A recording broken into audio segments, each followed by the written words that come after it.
Well, hey there, friends. I'm your host, Penny, and this is Criminally Nerdy. How goes it, everyone? Hopefully, you're feeling fantastic and taking the world by storm. Happy belated Mother's Day to all the mamas out there, no matter how you identify. Expecting moms, bonus moms, dog moms, cat moms, plant moms, absolutely whatever. I hope that someone spoiled the shit out of you or that you spoiled the shit out of yourself.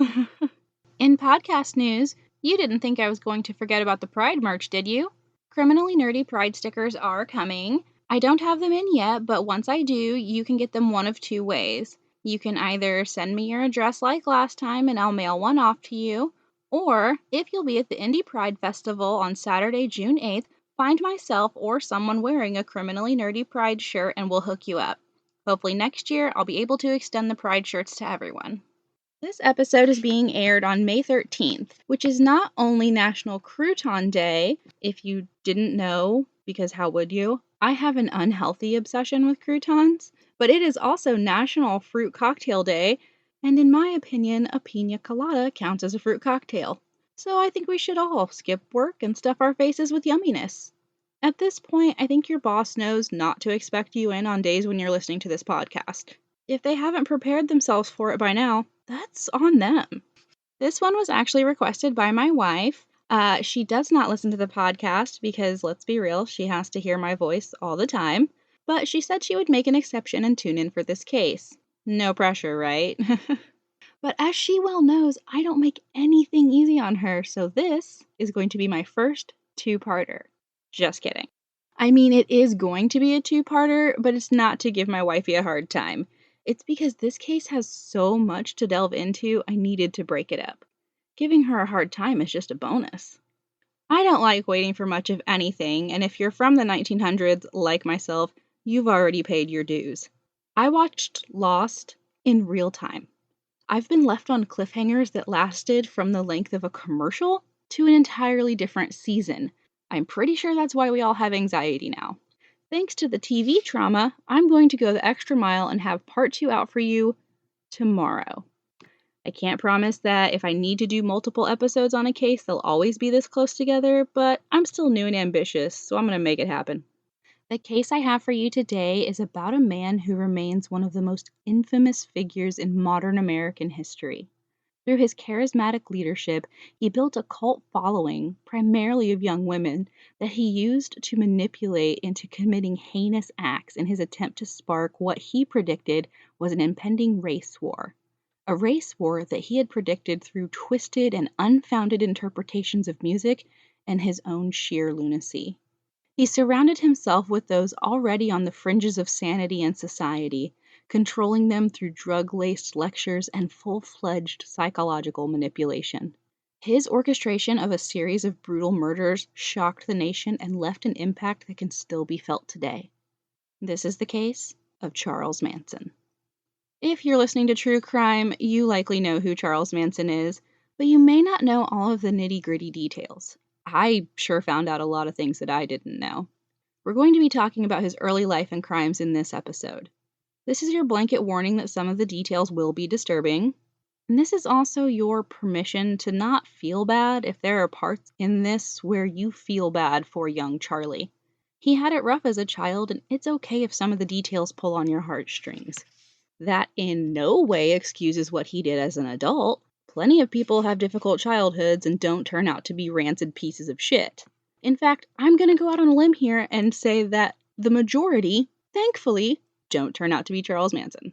There were honestly so many that I can't remember them all, but some of my sources for this episode were crimemuseum.org, biography.com, aetv.com, Cults Podcast, Last Podcasts on the Left, Morbid Podcast, the documentary The Family Inside the Manson Cult, directed by Neil Rawls, and articles from Time Magazine and Rolling Stone Magazine.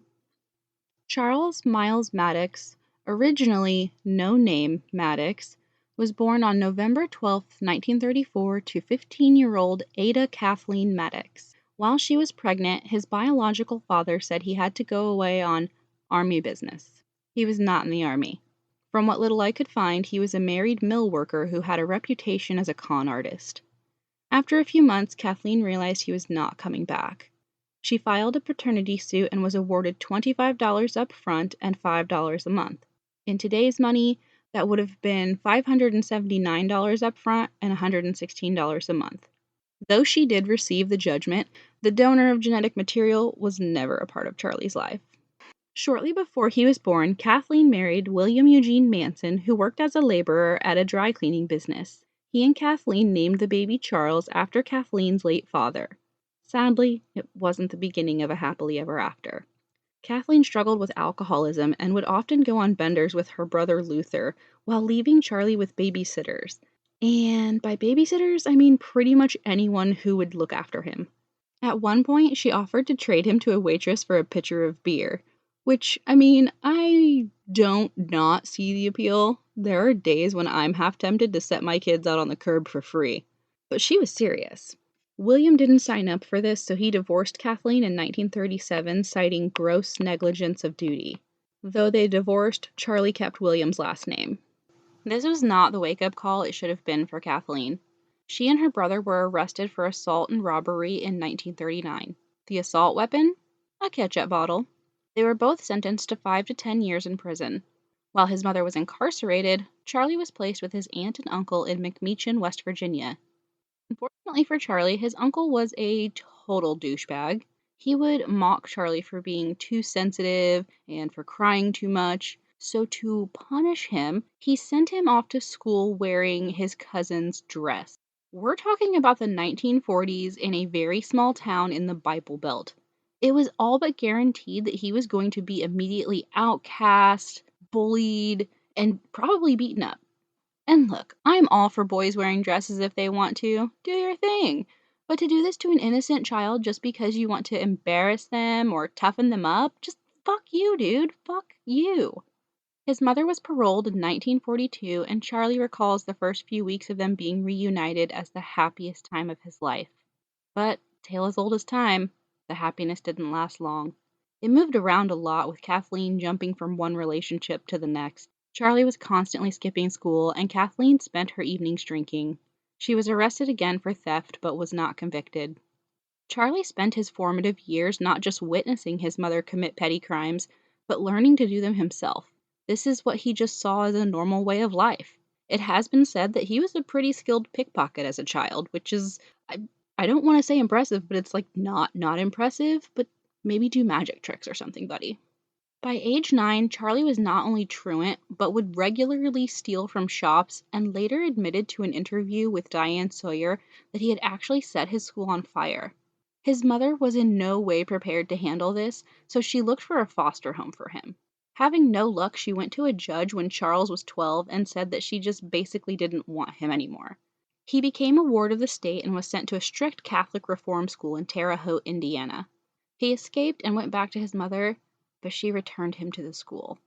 This rejection was a crushing blow. It would later be said that this event was the catalyst for Manson having a, quote, special hatred for mothers. 10 months after being returned to the reform school, Charlie ran away again. He slept anywhere he could find shelter, in the woods, under bridges, even in abandoned homes. He made his way to Indianapolis, where he used theft as a means to get by. His crimes eventually caught up with him and landed him in another correctional facility in Omaha, Nebraska at the age of 15. He was only there for 4 days when he and another boy named Blackie Nielsen stole a gun and a car. They used the gun to commit armed robberies as they trekked their way to Nielsen's uncle's house in Peoria, Illinois. Wouldn't you know it, good old uncle was also a thief and took the boys in under his wing. For a short time. It was only 2 weeks later when Manson was arrested again. This time, he was sent to the Indiana Boys School in Plainfield, Indiana, which was much different than anywhere he'd been before. Manson's time at the boys' school was nothing short of a nightmare. He later compared all of the other prisons he spent time in throughout his life as downright delightful compared to the Indiana Boys School. While at the boys' school, he was raped by other students at the encouragement of staff members and was rumored to have been sexually abused by the staff members as well. He also received frequent, severe beatings. Sometimes these beatings were given for no reason at all. Between the abuse from the guards and the other students, he developed a defense mechanism that he called the insane game, where he would scream and make faces and move his arms and body around just wildly in order to convince potential attackers that he was so crazy he wasn't worth wasting their time on. Within 3 years, he had run away a total of 18 times. In February of 1951, he and 2 other boys escaped. The 3 got by robbing gas stations and driving stolen cars in their attempt to get to California. When they hit a roadblock in Utah, their joyride came to an end. This time, Manson was sent to Washington, D.C.'s National Training School for Boys. He landed in the federal facility because driving a stolen car across state lines is a federal offense. Once there, he underwent testing that revealed he was illiterate but had an above-average IQ. His caseworker noted that he was aggressively antisocial, which, okay, aren't we all sometimes? You can't tell me that you've never had a day where you're like, okay, that is more than enough peopling. At his psychiatrist's recommendation, he was moved to the National Bridge Honor Camp, a minimum security institution in Virginia. His aunt came to visit him and told administrators that if he were released, that he could live with her and she would help him find work. But Manson being Manson just couldn't keep himself out of trouble. He was caught raping a boy while holding a knife to his throat just 1 month before his parole hearing. He was then sent to a higher security facility in Virginia, the Federal Reformatory, where he committed, quote, 8 serious disciplinary offenses, 3 involving homosexual acts, which is likely saying that he had again raped other students. His multiple crimes left them no choice, so he was sent to a maximum security institution in Ohio, where he was to stay until his 21st birthday in November of 1955. It was during this stint that Charlie first dipped his toe into psychological manipulation. He learned that there were many benefits of being a model prisoner. His good behavior earned him an early release in May of 1954. He returned to West Virginia to live with his aunt and uncle.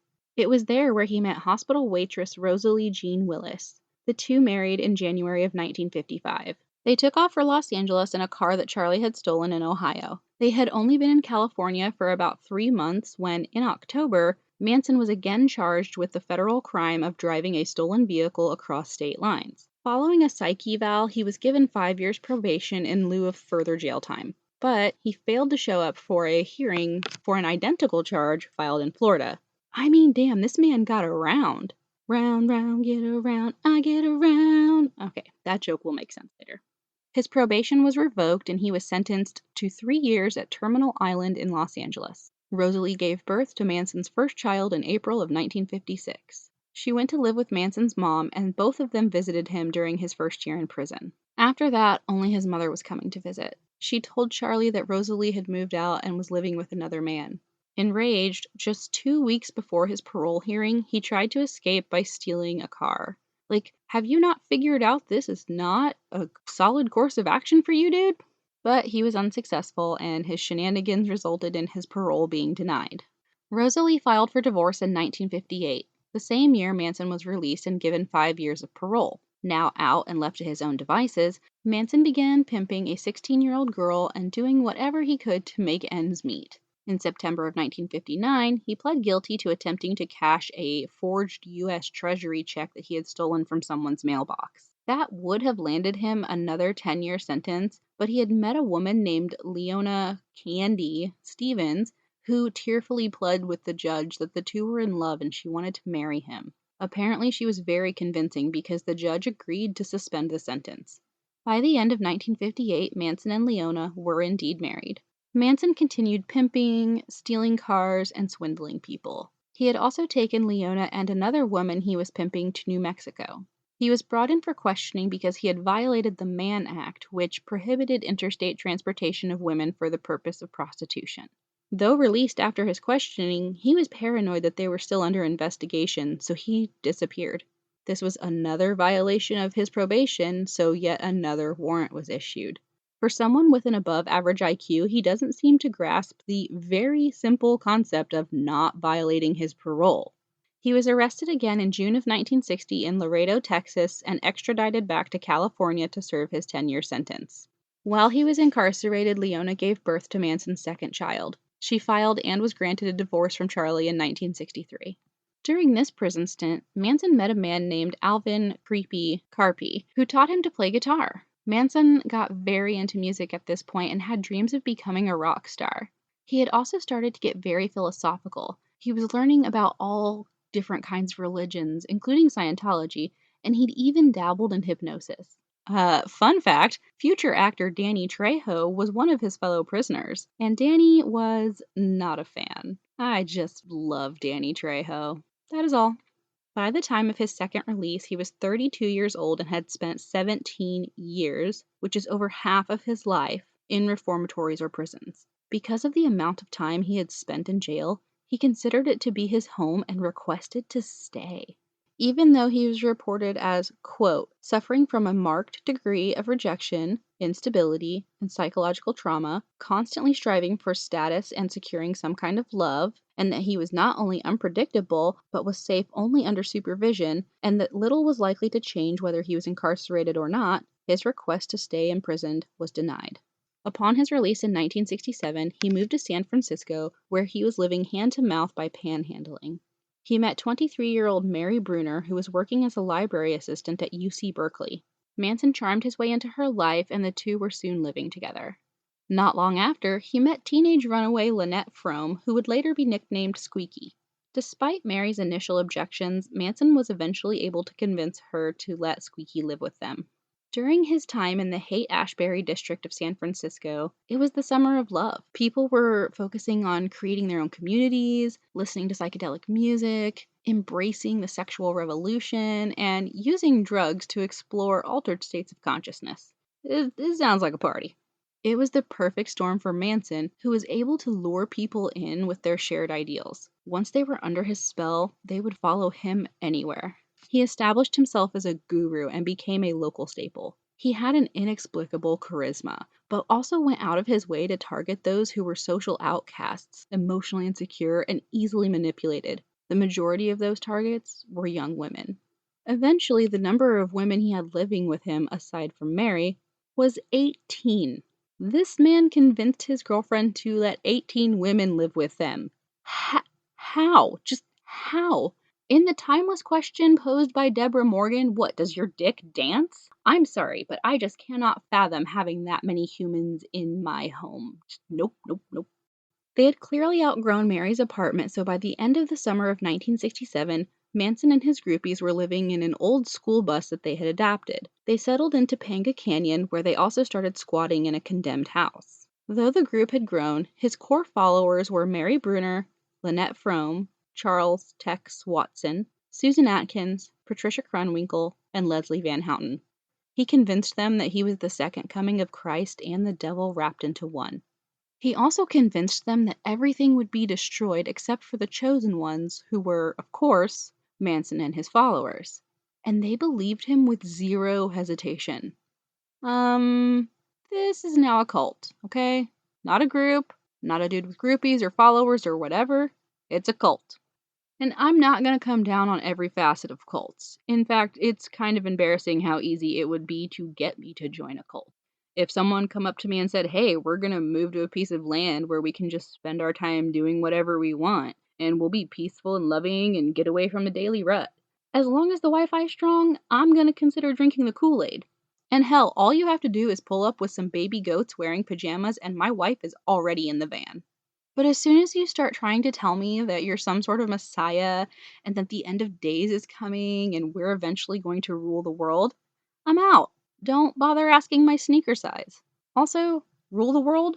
The world? No fucking thank you. Half the time I don't want to run my own life. Okay, sorry, back to Manson. In 1968, Mary Bruner gave birth to Manson's third child. Want to guess what his followers called her? Gone. Guess. Mother Mary, among other things. But that one got me. When I read that, it was a real-life knee slap laugh. One of Manson's methods to control his followers was through LSD trips. He would give them LSD and then he would either take a much smaller dose or not take any at all so that he could remain in control. He would then try to reprogram them, pouring his fucked up philosophies into their chemically altered brains. On April 6, 1968, Dennis Wilson, the drummer of the Beach Boys, was driving through Malibu and noticed two young, attractive female hitchhikers. He picked them up and gave them a ride. A few days later, he noticed the same girls hitchhiking, and this time he took them back to his home on Sunset Boulevard. These two girls just so happened to be Patricia Krenwinkel and another member of the Manson family, Ella Jo Bailey. While spending time with the girls, Dennis told them all about his involvement with the Maharishi, who is credited as being the founder of Transcendental Meditation. The girls, in turn, told him all about their guru, Charles Manson, and that Dennis had to meet him. They were introduced and Dennis took to him immediately. Dennis was not only fascinated by Manson, but he also loved the abundance of women he was surrounded with who would cater to his every desire at Manson's command. Manson and his followers lived with Dennis in his home on Sunset Boulevard for around 6 months.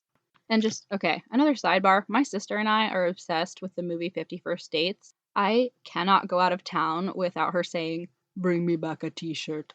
If you haven't seen it, just go do it immediately. You won't be sorry. Anyways, the Beach Boys are a large part of the soundtrack of that movie. The information I learned about Dennis Wilson during my research of this case is going to forever mess with my ability to watch it without thinking about Charles Manson. Dennis saw potential in Manson, so he took him to a party at Terry Melcher's house and introduced the two.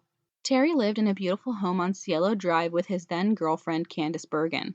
Not only was he the son of famous actress Doris Day, but he was also a very influential music producer. He has been credited as shaping the mid to late 60s folk rock movement. For a time, Melcher was interested in recording Manson's music and even had an idea about making a documentary about the Manson family and their life in a hippie commune.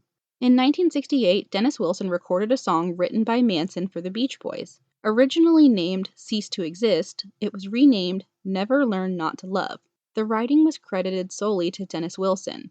When Manson confronted Wilson about why he was not credited, Wilson told him that he had taken the song in exchange for the nearly $100,000 worth of stuff that he had provided to Manson and his followers, including food, clothing, shelter, drugs, and medical costs. If you're wondering, the answer is, I don't know for sure. The only thing I saw mentioned were STD treatments for some of the members of the group, but I couldn't verify that anywhere else. I mean, maybe someone had their appendix out. I don't know. And you already know I did the conversion. $100,000 in 1968 would be nearly $890,000 today.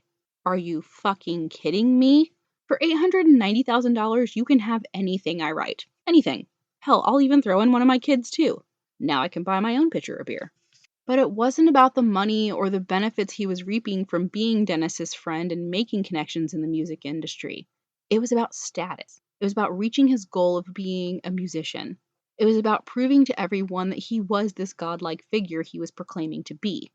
It was about ego. Sensing Manson's growing resentment, Wilson began to distance himself and then moved out of the Sunset Boulevard home, leaving the Manson family there. Manson was so enraged that he and some of his family members destroyed 2 of Dennis Wilson's luxury cars and stole virtually all of his household possessions. Family was evicted from the home just 3 weeks before the lease was set to expire. When Manson later tried to contact Wilson and was ignored, he left a bullet with Wilson's housekeeper to be delivered as a message. 'Cause that's a perfectly reasonable response. Dennis's manager and bandmates recalled that he was rattled by this and made no secret that he was scared of Charlie. One of Manson's followers, Sandra Good, had a friend who was a mechanic on Spawn Ranch. It was located in Benedict Canyon, California, about 25 miles from downtown LA. It was an old television and movie set that had several rundown buildings that the family could live in. It was owned by an 80-year-old blind man named George Spawn. George met with Charlie and agreed to let them all stay in exchange for them doing chores, helping take care of the 55-acre property, and occasionally getting to have sex with Squeaky. And another not-so-fun fact, Squeaky was given her nickname by George Spawn because of the noises she would make when he touched her. Alright, they've got a place to stay in exchange for some manual labor and Squeaky's services, but they still needed money coming in for living expenses like food. Since no one was feeling the 9-to-5 vibe, their only source of income was dealing drugs, stealing VW bugs and turning them into dune buggies, and robbing homes. Breaking into people's homes and robbing them didn't come naturally to some of the followers, as I would dare say it shouldn't. So Manson had to train them to build up their confidence. He would send them out on what he called, I kid you not, creepy crawlies. These missions consisted of members breaking into someone's home when they weren't there, and instead of stealing anything, just leaving some indication that they had been there, like rearranging the furniture. Linda Kasabian was friends with one of Manson's followers, Catherine Scher, who went by Gypsy. Linda had just left her husband and was looking for a place to go. Gypsy told her all about this group she lived with. She said they were just a bunch of people who loved and took care of one another. This sounded like the perfect setup, so Linda took her daughter and the two moved to Spawn Ranch. Linda immediately took to life at the ranch. She referred to it as paradise, saying that she felt safe and protected and loved when she was there. Wanting to do her part and show her dedication to the family, she decided to steal her ex-husband's money. Linda's ex had $5,000 that he had inherited from a friend. That's $42,436 today. She went back to his home, stole the money, and gave it to the Manson family. After turning over the money, Linda finally got to meet Charlie. She said meeting him for the first time was very exciting and that he had a magnetism about him. When the family wasn't out stealing cars, robbing homes, or creepy crawling, Spawn Ranch was one big party. Manson had all of the food and drugs and sex that he wanted. A typical day would be Charlie playing guitar and telling stories and people just dancing around. They would have orgies 2 to 4 times a week. They would all take LSD beforehand and later recalled that having sex on LSD was a spiritual experience with every inhibition left behind. Charlie, however, continued to take the approach of either taking a smaller dose or taking none at all so that he could remain in control. He was a puppeteer. No one danced with, touched, kissed, or had sex with anyone else unless Manson allowed it. LSD wasn't the only drug the family was fond of. On a regular basis, they were using speed, meth, mescaline, and belladonna. Speed is speed, meth is meth. Mescaline, from my very basic research, is comparable to LSD. I didn't go looking too hard because I'm not trying to add the DEA to the list of agencies who are probably keeping tabs on my search histories. And belladonna is a different search. It is a plant that you can make into a tea that can cause hallucinations. Terry Melcher came out to Spawn Ranch one time to listen to Manson audition. While he did have some talent, Terry didn't feel it was enough to warrant signing a record deal. Though he declined the record deal, he placated Manson by saying the documentary was still in consideration. Terry then witnessed Manson fighting with another man and decided to just back out altogether.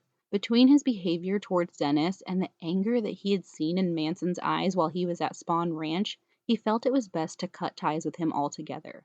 As you can probably imagine, when he never heard back from Melcher, it was not well received.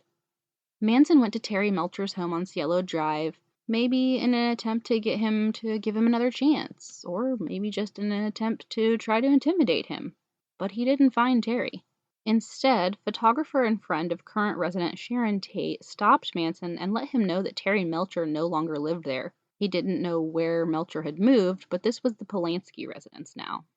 Manson was unraveling. He now believed that with racial tensions being high, that there was a race war coming, which he referred to as Helter Skelter. He used the Bible and the Beatles as twisted backing for his theories. He listened to the White Album over and over and over, saying there were messages in their songs that confirmed everything he had been saying. He believed that the Beatles had tapped into his psyche and were singing about his prophecies, letting Manson and the world know that they should brace for what was to come. His doomsday prophecy was that the race war would begin by African Americans committing crimes against white people, eventually leading to them rising up and killing all white people for their crimes they had committed against the African American population. During this apocalyptic scenario, he and his followers would be safe in the pit, where they would hide out until the war was over. Because Manson was a racist piece of shit, he believed that they wouldn't be smart enough to survive on their own and would need a white man to lead them. This is when he and his followers would emerge and the African American population would allow them to rule as their, quote, masters. I'll be right back. I have to puke after saying that. By the end of the summer of 1969, his musical aspirations had all but come to an end, and he was in dire financial straits. So Manson decided that the family was going to have to begin helter-skelter themselves. At the same time, Tex had robbed a rival drug dealer, 22-year-old Bernard Lotzapapa Crow. Crow called Spawn Ranch looking for Watson, but instead got Charlie.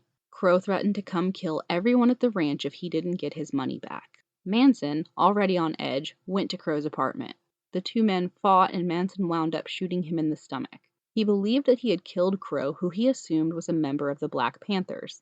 When he later saw a news report about the body of a murdered Black Panther member being found in Los Angeles, it was a turning point. Manson became beyond paranoid, not just about retaliation from the Black Panthers, but that one of his followers might rat him out. This is when he enlisted the help of the Straight Satan's motorcycle club to act as protection, and came up with the idea that everyone in the family would have to commit violent acts to bond them together so that no one could tell on anyone else. Had Manson done literally any digging, he would have found out that not only was Lhasa Papa not a member of the Black Panthers, so he didn't need to fear retaliation from them, but that he hadn't killed him. Crow had survived the gunshot. In fact, Lhasa Papa, being a drug dealer himself, didn't want the police snooping around, so he never even reported the shooting. But Manson had already set the wheels in motion. He invited the Straight Satans to live on the ranch, offering them drugs and women in exchange for their protection. He had also invited Bobby Beausoleil, a wannabe biker and a friend of some of the followers. Gary Hinman was a graduate student at UCLA who had befriended the Manson family, sometimes allowing members to stay at his home, and sold them mescaline from time to time.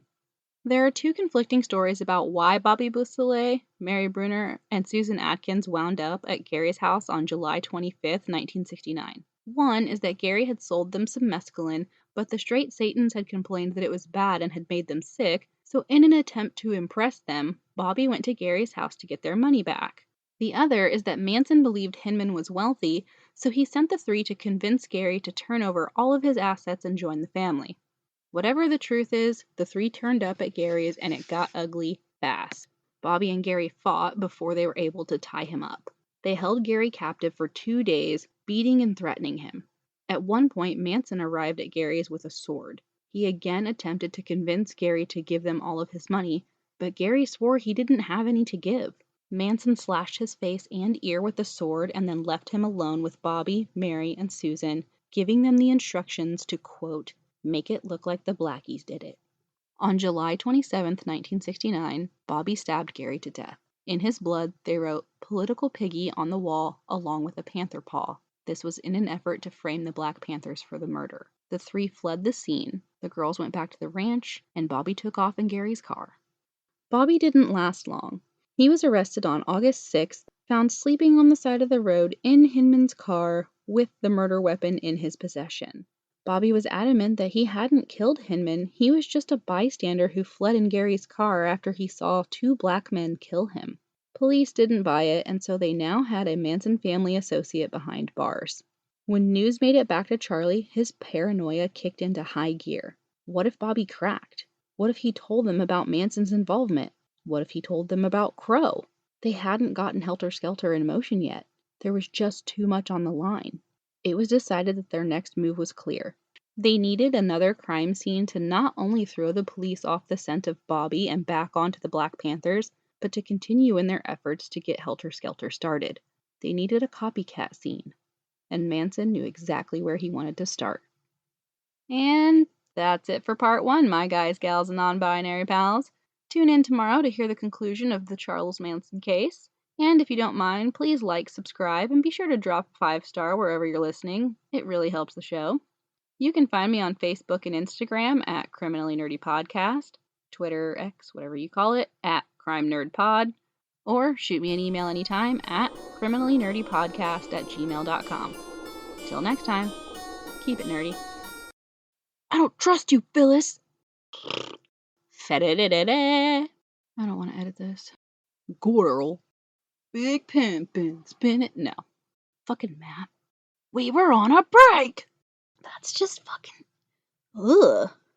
Shit. The soon were too? That's a bad joke. Mountain Mama, take me home. Yum, yum, yum, yum, yum. Gross. No shit, Penny. Ugh. This is a hygienic facility.